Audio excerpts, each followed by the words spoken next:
तो स्वागत है आप सभी का हमारे चैनल की एक बिल्कुल ही नई वीडियो के अंदर, जहां आज की इस वीडियो के अंदर हम बात करने वाले हैं बिल्कुल आज के दिन रिलीज होने वाली एको सीरीज के बारे में। तो बिना कोई भी देरी किए चलिए हम इस सीरीज की बात करते हैं एंड इस सीरीज की पूरी स्टोरी को एक्सप्लेन करते हैं। लेकिन वीडियो को स्टार्ट करने से पहले अगर आप में से किसी ने हमारे चैनल को सब्सक्राइब नहीं किया है तो वो जल्दी से चैनल को सब्सक्राइब कर लें और सब्सक्राइब बटन के बगल के बेल आइकन को भी ऑल पर सेट कर लें। एंड इसके साथ ही मैं आप सबको फिर से बता दूं कि 12 तारीख को हनुमान मूवी रिलीज हो रही है एंड इसीलिए हम भी अपने चैनल के ऊपर 12 तारीख को हनुमान मूवी की पूरी स्टोरी को एक्सप्लेन करने वाले हैं। सो जो भी लोग हनुमान मूवी की स्टोरी को जानना चाहते हैं और उसकी पूरी एक्सप्लेनेशन वीडियो देखना चाहते हैं तो आपको कहीं और जाने की जरूरत नहीं है, क्योंकि आपको वो सिर्फ और सिर्फ हमारे चैनल पर मिलेगा एंड वो भी सबसे पहले। तो इस बात पर वीडियो को लाइक करना तो बनता है, और अगर लाइक कर ही रहे हैं तो कमेंट भी कर ही दीजिए एंड कमेंट्स के अंदर हमें ये बताइए कि आप हनुमान मूवी के लिए कितना एक्साइटेड हैं। आप कमेंट्स के अंदर सिंपली हनुमान लिख सकते हैं। तो आइए अब हम बिना किसी देरी के आज की इस कमाल की वीडियो को स्टार्ट करते हैं एंड एको सीरीज की पूरी स्टोरी को एक्सप्लेन करते हैं। तो एको सीरीज की स्टार्टिंग होती है एक जादुई गुफा से, जो कि एक अनजान सी जगह पर होती है। बट फिर अगले पल हम इस गुफा के अंदर कई सारे लोगों को देखते हैं जिनकी पूरी बॉडी के ऊपर कीचड़ जैसा कुछ लगा होता है एंड यही हमें ये भी पता लगता है कि ये सभी लोग एक खास कबीले से हैं, जिस कबीले का नाम है चौकताओ कबीला। इस कबीले के सारे लोग एक साथ इकट्ठा होते हैं और पास में रखे हुए एक पानी को पीते हैं, जो पानी असल में जादुई होता है। लेकिन जैसे ये लोग पानी पीते हैं वैसे ये पूरा गुफा टूटने लगता है। बट फिर तभी अचानक से एक लाइट चमकती है और फिर उस रोशनी के हटते ही हम ये देखते हैं कि चौकताओ कबीले के सारे लोग उस गुफा से बाहर आ चुके हैं और वो सभी हमारी असल दुनिया में है। और फिर इसके अगले पल चौकताओ कबीले के सारे लोगों के शरीर के ऊपर से एक परत हटने लगती है और वो बिल्कुल आम इंसान जैसे हो जाते हैं। एंड फिर तभी इनमें से एक लड़की सामने आती है जिसका नाम होता है चफा, और फिर वो अपने कबीले की लीडर बनकर सभी को लीड करती है एंड वो सभी से कहती है कि मेरे पीछे आओ। इसके बाद ही बैकग्राउंड में हमें आवाज आती है, जो आवाज हमें बताते हुए कहती है कि इस तरीके से चफा ने अपने चौकताओ कबीले के लोगों को बचा लिया और उस गुफा से बाहर निकाल लिया। एंड फिर इसके अगले सीन के अंदर हम माया और उसकी कजन को देखते हैं, जो कि इस टाइम पर काफी छोटे होते हैं, और हमें पता लगता है कि ये सारी कहानी माया की कजन माया को सुना रही थी। इसी के आगे हमें ये भी पता लगता है कि इस टाइम पर माया अपने मॉम और डैड के साथ मिलकर अपनी नानी के घर आई थी एंड वहीं पर ही वो अपने कजन से भी मिली थी। इसके साथ ही यहीं पर हमें माया के मॉम और डैड के बारे में भी पता लगता है। हम ये जानते हैं कि माया के जो डैड है वो एक क्रिमिनल है जो कि काफी बुरे काम करते हैं एंड साथ ही साथ माया की जो मदर है वो बिल्कुल माया की तरह है, यानी कि वो भी ना ही सुन सकती है और ना ही बोल सकती है। एंड उनके जेनेटिक्स की वजह से ही माया भी बिल्कुल वैसी पैदा हुई है, यानी कि माया भी ना ही बोल सकती है और ना ही सुन सकती है। एंड दैट्स व्हाई माया की मदर एंड माया दोनों ही सिर्फ साइन लैंग्वेज समझते हैं। यहीं पर माया अपनी मदर से कहती है कि उसे हॉट चॉकलेट पीना है, बट क्योंकि घर के अंदर हॉट चॉकलेट नहीं होता इसीलिए उसकी मदर माया को लेकर सीधा स्टोर जाती है। बट रास्ते में हम ये देखते हैं कि जिस गाड़ी से वो दोनों जा रहे होते हैं उसका ब्रेक फेल हो चुका होता है एंड ब्रेक फेल होने की वजह से ही उनका कार एक्सीडेंट हो जाता है, जिस कार एक्सीडेंट के अंदर माया की मदर ऑन द स्पॉट मर जाती है एंड माया का एक पैर डैमेज हो जाता है, जिस वजह से उसके पैर को काटना पड़ता है। इसके अगले सीन के अंदर हम ये देखते हैं कि माया हॉस्पिटल में होती है, जहाँ पर डॉक्टर्स ने उसकी जान बचा ली होती है, और यहीं पर ही बाहर माया के डैड होते हैं। अगले पल वहाँ पर माया के नानी और नाना आते हैं, जो कि पहले माया के फादर को बहुत उल्टा सीधा कहते हैं और उससे कहते हैं कि अगर हमारी बेटी ने तुमसे शादी ना की होती तो शायद आज वो जिंदा होती। लेकिन माया का डैड उनसे कहता है कि जिन्होंने भी मेरी कार का ब्रेक फेल करके मेरी वाइफ की जान ली है मैंने उन सबको मार दिया है एंड अब इसीलिए मैं अपनी बेटी को लेकर यहाँ से बहुत दूर न्यूयॉर्क जा रहा हूँ। इसके अगले सीन के अंदर हम देखते हैं कि माया का डैड माया को अपनी कार में बिठाकर उसकी नानी के घर से ले जाने लगता है एंड माया भी सभी को बाय बोल के अपने डैड के साथ चली जाती है। बट हम ये देखते हैं कि कहीं ना कहीं माया को अभी भी अपने नाना नानी और अपने कजन से बहुत प्यार है एंड वो उनके साथ रहना भी चाहती है। इसके बाद हम ये देखते हैं कि माया अपने डैड के साथ मिलकर न्यूयॉर्क आ चुकी है, जहाँ पर माया धीरे धीरे अपनी स्टडीज करने लगी है एंड स्टडीज के साथ ही माया के फादर ने उसे मार्शल आर्ट्स भी सिखाया है। एंड क्योंकि माया का एक पैर नहीं है इसीलिए उसके फादर ने उसे एक प्रोस्थेटिक लग दिया है, जिसकी मदद से वो सारे मूवमेंट्स कर पाती है। इसके बाद इसी तरह से माया बड़ी हो जाती है एंड हम यहाँ पर ये देखते हैं कि माया मार्शल आर्ट्स में बहुत अच्छी हो चुकी है, जिस वजह से उसकी फाइटिंग स्किल्स भी बहुत अच्छी हो चुकी है। इसके बाद ही कहानी के अंदर हम ये देखते हैं कि अब यहाँ पर हॉकाई सीरीज के इवेंट्स चालू हो चुके हैं, यानी कि बिल्कुल वही टाइम जिस टाइम पर माया के फादर की डेथ हो जाती है एंड माया अपने फादर को बचा नहीं पाती। एंड इसके साथ ही वो ये भी देखती है कि उसके फादर को रोनिन ने मारा है, विच मींस हॉकाई ने। इसके अगले सीन के अंदर हम ये देखते हैं कि माया अब कई सारे क्राइम्स कर चुकी है, जिस वजह से अब उसे पुलिस पकड़ने आई है एंड यहाँ पर पुलिस माया को अरेस्ट करके ले जा रही होती है कि तभी हम ये देखते हैं कि वहाँ पर किंगपिन आता है और वो वहाँ से माया को अपने साथ ले जाता है एंड वो शहर का क्राइम लॉर्ड है, इसीलिए पुलिस भी उसे कुछ नहीं बोलती। इसके बाद अपनी गाड़ी के अंदर किंगपिन माया को समझाता है कि जो वो कर रही है वो बिल्कुल सही नहीं है, क्योंकि अगर वो इस तरह से हरकतें करती रहेगी तो इन सबका कोई फायदा नहीं होगा। वो जानता है कि उसके फादर को मार दिया गया है एंड यहीं पर किंगपिन उसे ये भी बताता है कि जब वो छोटा था और 12 साल का था तब उसके फादर को भी किसी ने मार दिया था एंड इसीलिए वो माया से कहता है कि वो समझ सकता है कि उसे अपने फादर के मरने से कितना दुख है। लेकिन इसके आगे वो उससे कहता है कि जो तुम्हारे अंदर गुस्सा और दुख है तुम उसे ऐसे बर्बाद मत करो, बल्कि तुम उसे एक डायरेक्शन दो और अपने मकसद को पूरा करो एंड इस सबको करने में मैं तुम्हारी मदद करूंगा। यहीं पर ही हमें पता लगता है कि किंगपिन माया को बहला फुसलाकर उसे अपने लिए इस्तेमाल कर रहा है एंड इसीलिए माया को अपनी साइड करने के लिए वो उसे इमोशनल बातें कर रहा है। इसके बाद ही किंगपिन माया को एक मिशन पर भेजता है, जिस मिशन के अंदर उसे 2 आदमियों के साथ मिलकर उन सभी लोगों लोगों को मारना था जो कि किंगपिन के एरिया के अंदर बिना उसकी परमिशन के ही बिजनेस कर रहे थे। इसके बाद माया ऐसा ही करती है और वो किंगपिन के कहने पर उन सब लोगों को मारने जाती है। बट यहीं पर हम ये देखते हैं कि यहाँ पर डेयरडेविल की एंट्री होती है, जिसके बाद माया और डेयरडेविल दोनों की फाइट होती है। जिसके बाद माया और डेयरडेविल दोनों की फाइट काफी लंबी चलती है। बट यहीं पर हम ये भी जानते हैं कि डेयरडेविल भी यहाँ पर इसीलिए आए ताकि वो इन सभी गुंडों को रोक सके, लेकिन अब क्योंकि वो माया को नहीं जानता इसीलिए वो भी माया को इन सबका हिस्सा समझ रहा है और इसीलिए उसने माया पर हमला किया है। इसके कुछ टाइम बाद डेयरडेविल वहाँ से निकल जाता है, जिसके बाद माया सीधा किंगपिन के पास जाती है और उसे सारी रिपोर्ट देती है। ये सुनकर किंगपिन काफी खुश होता है और वो माया से कहता है कि आज तक मेरा कोई भी आदमी उस डेयरडेविल के आगे टिक भी नहीं पाया है एंड तुम पहली हो जो उससे इतनी देर लड़ पाई हो, सो इसीलिए ये बहुत बड़ी बात है। फिर इसके आगे हमें देखते हैं कि किंगपिन माया को और भी अच्छे तरीके से ट्रेन करता है। वो माया को गोली चलाना सिखाता है, बंदूकों का इस्तेमाल सिखाता है एंड बहुत ही सफाई से दूसरों को मारना सिखाता है। एंड माया फिर इसी तरह से किंगपिन के और भी मिशंस को पूरा करती है और फिर वो धीरे धीरे करके किंगपिन के लिए बहुत सारे लोगों को मारकर एक परफेक्ट असैसिन बन जाती है। बट इन सबके बीच ही माया और किंगपिन की एक कॉन्वर्सेशन होती है, जिसके अंदर माया किंगपिन से कहती है कि वो अपने फादर के कातिल को भूली नहीं है और इसीलिए जिस दिन वो उसके सामने आएगा उस दिन वो उसे अपने हाथों से ही मारेगी। जिस पर किंगपिन उससे कहता है हाँ बिल्कुल, उसे तुम ही मारोगी। इसके आगे हमें देखते हैं कि माया फिर से और भी मिशंस को पूरा करने लगती है एंड किंगपिन के लिए दूसरे लोगों को मारने लगती है। बट फिर उसी दौरान एक बार माया की मुलाकात रोनिन से होती है, यानी कि अपने हॉकाई से, एंड उसे देखते ही माया उसे मारने की कोशिश करती है। लेकिन फिर हॉकाई उसे ये समझा देता है कि उसके डैड को उसने नहीं बल्कि खुद किंगपिन ने मारा है एंड वो किंगपिन सिर्फ और सिर्फ तुम्हें यूज कर रहा है, इसीलिए वो तुम्हारे साथ नहीं बल्कि तुम्हारे खिलाफ है, जो कि तुम्हारा इस्तेमाल खत्म होते ही तुम्हें भी मार देगा। और फिर इसीलिए ये सारी बातें जानते ही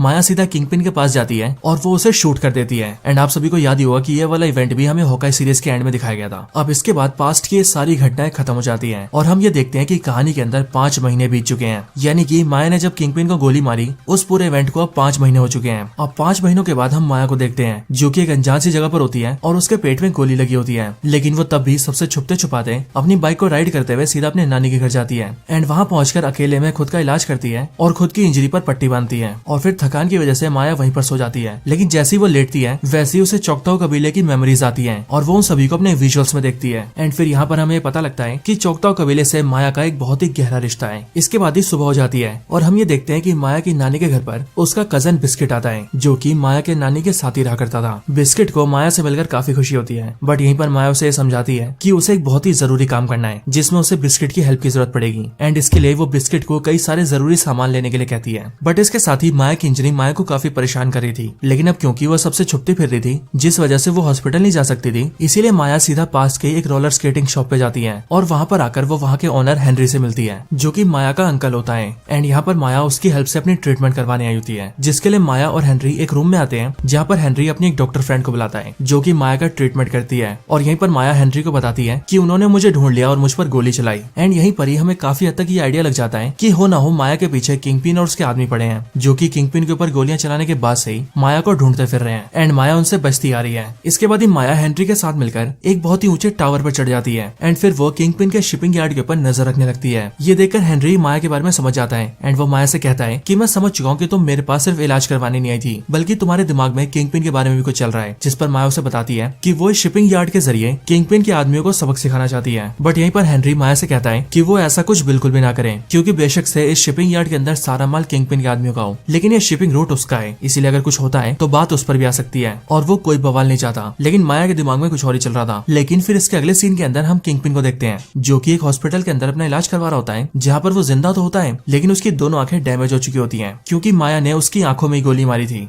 इसके बाद यहीं पर ही एपिसोड 1 की स्टोरी खत्म होती है और शुरुआत होती है एपिसोड 2 की स्टोरी की। और यहाँ पर कहानी स्टार्ट होते ही हमें सीधा पास्ट में ले जाया जाता है, यानी कि ठीक 1200 AD में, जहाँ पर हम देखते हैं अलाबामा को जो कि USA के अंदर है। इस पुराने टाइम के अंदर यहाँ पर हम कई सारे कबीलों को देखते हैं जो कि आपस में एक स्पोर्ट्स खेल रहे होते हैं और ये स्पोर्ट काफी हद तक हॉकी जैसा होता है। एंड ये जो मैच होता है वो स्पेशली 2 कबीलों के बीच होता है, जिनमें से एक कबीले के लोगों के ऊपर रेड कलर का निशान होता है और दूसरे कबीले के लोगों के ऊपर ब्लू कलर का। एंड यहाँ पर हम ये जानते हैं कि इस मैच के अंदर जो भी टीम हारेगी उस कबीले को हमेशा के लिए यहाँ की जमीन से हटा दिया जाएगा, विच मीन्स उन्हें इस जगह को छोड़ के जाना पड़ेगा। एंड इसीलिए ये दोनों कबीले अपनी पूरी जी जान लगा के गेम खेलते हैं। बट फिर मैच के आखिरी में हम ये देखते हैं कि रेड कबीले की एक लड़की को सीधा चाकताओ कबीले की चफा याद आती है एंड जैसे उसे अपने दिमाग में उसकी मेमोरीज आती है वैसे उसके अंदर एक पावर एक्टिवेट हो जाती है एंड उसके हाथों में स्पीयर शेप का एक निशान बन जाता है। एंड फिर पावर के एक्टिवेट होते ही वो अपनी टीम को मैच जिता देती है। बट फिर इसके बाद कहानी फिर से प्रेजेंट में आती है, जहाँ पर हम माया को देखते हैं जो कि सीधा अपने कजन बिस्किट के साथ मिलकर अपनी नानी की गाड़ी लेती है और वहां से सीधा एक ट्रेन की पटरी के पास आ जाती है। और फिर जो भी सामान उसने बिस्किट के जरिए मंगवाया होता है वो उन सारे सामान को लेकर सीधा एक चलती ट्रेन के ऊपर कूद जाती है। बट इससे पहले वो बिस्किट के फोन के अंदर अपनी लोकेशन डाल देती है और वो बिस्किट से कहती है कि वो जहाँ भी जाए वो उसे फॉलो करे, जिस वजह से बिस्किट ऐसा ही करता है। इसके आगे हम ये देखते हैं कि माया जिस ट्रेन के ऊपर कूदी होती है उस ट्रेन के ऊपर कई सारे सोल्जर्स होते हैं, लेकिन माया सभी सोल्जर से बचते हुए सीधा ट्रेन के एक खास डब्बे में घुस जाती है जिस डब्बे पर लिखा होता है D9X। और उसके अंदर घुसते ही माया उसके अंदर अपना एक काम करती है। अब हालांकि वो क्या करती है ये हमें नहीं दिखाया जाता, लेकिन अपने काम को पूरा करने के बाद ही माया उस डब्बे से बाहर निकल जाती है और ट्रेन पे चढ़ के आगे बढ़ने लगती है। लेकिन तभी हम ये देखते हैं कि अचानक से माया का एक पैर ट्रेन के डब्बों के एक जॉइंट पे फंस जाता है और वो वाला पैर माया का प्रोस्थेटिक लेग होता है। लेकिन अब क्योंकि माया वहाँ फंस चुकी थी इसीलिए वो वहाँ से निकल नहीं पा रही थी। बट फिर तभी हम ये देखते हैं कि माया को भी ठीक वैसी मेमोरीज आती हैं जैसे कि 1200 AD के अंदर लाल कबीले की लड़की को आई थी एंड उसे भी अपनी मेमोरीज के अंदर चफा दिखती है, जिसके बाद माया के हाथों में भी सेम वैसी शेप बन जाती है जैसे कि रेड कबीले की लड़की के हाथ में बनी थी। एंड फिर माया के अंदर भी बहुत सारी पावर्स आ जाती है एंड फिर वो बड़े आराम से अपने पैर को निकाल लेती है। और फिर तभी हम ये देखते हैं कि बिस्किट भी सीधा माया के पास आ चुका होता है, जिसे देखकर माया सीधा उसकी गाड़ी पे जंप करती है और उसकी गाड़ी के अंदर आ जाती है एंड फिर वो दोनों वहां से चले जाते हैं। इसके अगले सीन के अंदर हम ये देखते हैं कि ट्रेन के जिस डब्बे के अंदर यानी कि D9X के अंदर माया ने अपना एक काम किया था उन सभी डब्बों को सीधे एक शिपिंग यार्ड पर लाया जाता है। और फिर हम ये भी जानते हैं कि ये सारा माल असल में किंगपिन का होता है। बट यहीं पर जैसे ही कुछ आदमी D9X डब्बे से कंटेनर को निकालकर उसे खोलते हैं वैसे ही वो देखते हैं कि उसके अंदर एक बॉम्ब फिट है और उनके डब्बे को खोलते ही वो बॉम्ब एक्टिवेट हो जाता है और फिर अगले पल उसके ब्लास्ट की वजह से वो पूरा एरिया वहां पर ब्लास्ट हो जाता है, जिससे न सिर्फ वहां के सारे लोग मर जाते हैं बल्कि वहां पर पड़ा किंगपिन का सारा माल भी बेकार हो जाता है। एंड फिर हमें भी ये पता लगता है कि असल में यही माया का प्लान था और इसके लिए वो सब कुछ कर रही थी। बट यहीं पर हम ये भी जानते हैं कि बेशक से माल किंगपिन का था लेकिन ये पूरा शिपिंग यार्ड माया के अंकल हेनरी का था, जिस वजह से जैसे हेनरी को ये पता लगता है वैसे ही वो काफी परेशान हो जाता है। बट वो ये भी समझ जाता है कि ये माया नहीं किया है क्योंकि अपनी पिछली मीटिंग के अंदर ही माया ने उसे इस बारे में बताया था एंड इसीलिए वो माया को मैसेज करता है और उससे कहता है कि उसे उससे बात करनी है। लेकिन इस टाइम पर माया अपने ग्रैंडफादर के पास होती है यानी कि अपने नाना के पास, और वो उनसे कहती है कि उसका प्रोस्थेटिक लेग टूट चुका है, जिस वजह से वो ये चाहती है कि उसके नाना उसके लिए दूसरा बना दे। देन इसीलिए उसके नाना माया के लिए उसका दूसरा पैर बना देते हैं। एंड इसी टाइम पर माया अंकल हेनरी को मैसेज करके रिप्लाई करती है कि पहले उन्होंने मुझ पर वार किया था और इसीलिए अब मैंने पलट वार किया है। एंड यहाँ पर माया का यही मतलब होता है कि पहले उस पर गोली चलाने वाले किंगपिन के आदमी थे एंड दैट्स व्हाई उसने ये सब किया ताकि वो उसके आदमियों को सबक सिखा सके। इसके बाद ही माया का नाना उसके लिए उसके प्रोस्थेटिक लेग को तैयार कर देता है जिसे माया पहन भी लेती है। बट तभी अपने नाना की दुकान पर माया को एक ऐसी मूर्ति दिखती है जो मूर्ति देखने में बिल्कुल चोकताऊ कबीले जैसी लग रही थी एंड इसीलिए उसे देखकर माया अपने नाना से उसके बारे में पूछती है, जिस पर माया का नाना उसे बताता है कि ये छोटी सी मूर्ति चोकताऊ कबीले की चफा की है। जिस पर माया उससे कहती है कि क्या वही चफा जिसने अपने कबीले के सारे लोगों को गुफा से आजाद कराया था। बट फिर इसके आगे माया का नाना उससे कहता है कि मैं इनके बारे में ज्यादा नहीं जानता लेकिन तुम्हारी नानी इनके बारे में सब जानती है और उसने वैसे ये भी सुना है कि ये चोकताऊ कबीले के लोग अपने वंशज और अपने बच्चों के लिए हमेशा तैयार रहते हैं और जब भी उन्हें जरूरत पड़ती है तब वो उन्हें ताकत देते हैं। बट असल में चीजें क्या है वो नहीं जानता, सो इसीलिए अगर उसे कुछ जानना है तो वो अपनी नानी से पूछ सकती है। इसके अगले सीन के अंदर अंकल हेनरी माया से मिलने आता है और वो उससे कहता है कि आखिर वो सब ये क्यों कर रही है। उसे यहाँ पर ये सब बिल्कुल नहीं करना चाहिए और किंगपिन के साथ उसकी जो प्रॉब्लम्स न्यूयॉर्क में थी उसे ये सब वहीं सॉल्व करनी चाहिए क्योंकि यहाँ पर वो कोई भी बखेड़ा नहीं चाहता। और फिर इसके आगे अंकल हेनरी माया से कहता है कि उसे अब बिल्कुल छुप कर रहना पड़ेगा और वो बिल्कुल चौकन्नी रहे ताकि उसके बारे में कोई न जान पाए। एंड फिर ये बोलकर वो वहां से चला जाता है। बट फिर तभी हम ये देखते हैं कि माया को उसकी कजन बोनी का मैसेज आता है और ये माया की वही कजन होती है जो कि बचपन में उसे कहानियां सुनाया करती थी। और यहाँ पर बोनी को ये पता लग चुका था कि माया यहाँ पर आई थी और वो इसीलिए क्योंकि बिस्किट ने गलती से बोनी को माया के बारे में बता दिया था। बट फिर इसके साथ ही ये एपिसोड यहीं पर एंड हो जाता है। सो दोस्तों यही था एको सीरीज का पार्ट 1 जिसके अंदर हमने एपिसोड 1 और एपिसोड 2 को कवर किया है। आपको बस कल तक का वेट करना है क्योंकि कल वाली वीडियो के अंदर हम इसके एपिसोड 3, 4 एंड 5 को भी कवर करेंगे। एंड हमने एक ही वीडियो में से इसीलिए कवर नहीं किया है क्योंकि इस सीरीज की पूरी स्टोरी एक वीडियो के अंदर बहुत लंबी हो जाती,